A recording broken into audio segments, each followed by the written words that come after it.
আমি ওর জন্য খাবার এনেছি, দিন খাই দিন। না, আজ আমি মামনির জন্য খাবার তৈরি করে এনেছি। আমার ঘরে গিয়ে আমি খাইয়ে দিচ্ছি। আপনি? কোনো অসুবিধা আছে? না না, আসলে আপনাকে বিরক্ত করবে তো। মামনি আপনার মতো দুষ্টু না, বুঝেছেন? চলো চলো চলো।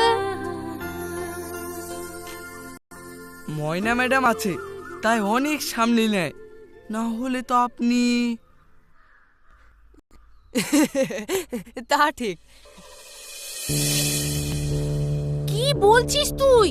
আবার একটা বাচ্চা মেয়েও আছে বলছিস?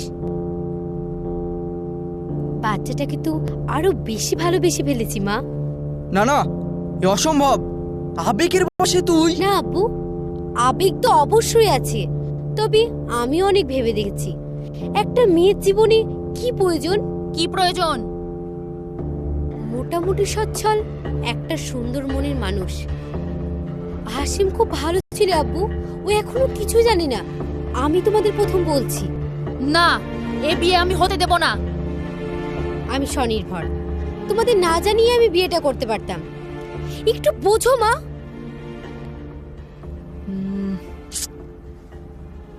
আমি জানি বিচার বুদ্ধি তো যথেষ্ট। ঠিক আছে, আগে তুই কথা বল, কি বলছে দেখ, তারপর।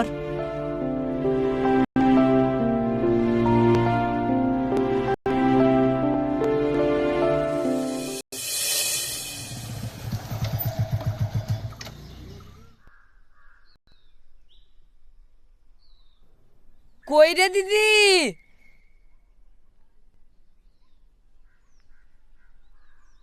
থামো, গায়ে ফ্যান চলছে, এবার বিল লাগছে না নাকি? শরবত করে দিব? না না থাক, আজকে ঠান্ডার দিন। কি বলছিস? তোর বর আবার বিয়ে করছে, শুনেছিস? রুকসানা,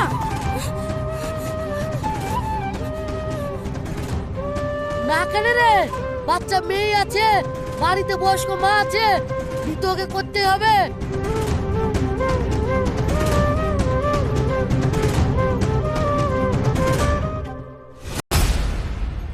হাসিম, ওরা চলে আসবে, তোকে রেজিস্ট্রার অফিসে যাব বলেছি। হাসিম, হাসিম,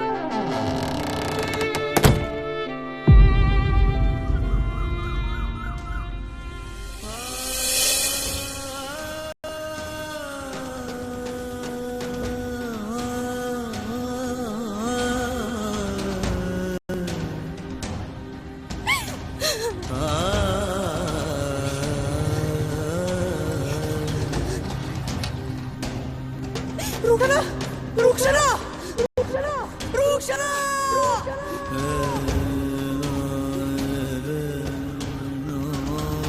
রুকসানা, রুকসানা, রুকসানা, রুকসানা, রুকসানা।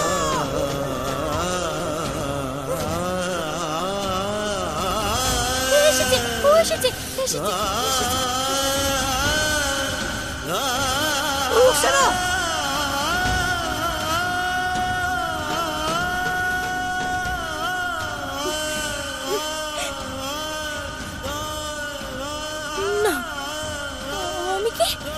আমি কি ভুল শুনছি? ভুল দেখছি? ও তো বিয়ে করছে আবার। ও আসবে কেন? ও আসবে কেন? না না রুকসানা, না।